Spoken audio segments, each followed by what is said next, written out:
पाकिस्तान ने दूसरे T20 में जनूबी अफ्रीका को 9 विकेट से शिकस्त दे दी है। 3 मैचेस की सीरीज 1-1 से बराबर हो गई। पाकिस्तान ने 111 रन का हदफ 13.1 ओवर में 1 विकेट पर मदद से 71 रन की नाकाबिले शिकस्त इनिंग्स खेली। बाबर आजम 11 रन बनाकर नॉट आउट रहे। साहबजादा फरहान 28 रन बनाकर आउट हुए।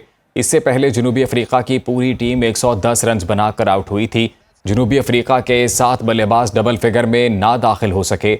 पाकिस्तान के फ़हीम अशरफ ने 4, सलमान मिर्जा ने 3 विकेट्स हासिल की। नसीम शाह ने 2, अबरार अहमद ने 1 खिलाड़ी को आउट किया। बाबर आजम 11 रन बनाकर नॉट आउट रहे। साहबजादा फरहान 28 रन बनाकर आउट हुए। इससे पहले जनूबी अफ्रीका की पूरी टीम 110 रन बनाकर आउट हुई थी। जनूबी अफ्रीका के 7 बल्लेबाज डबल फिगर में ना दाखिल हो सके। पाकिस्तान के फ़हीम अशरफ ने 4, सलमान मिर्जा ने 3 विकेट्स हासिल की। नसीम शाह ने 2, अबरार अहमद ने 1 खिलाड़ी को आउट किया।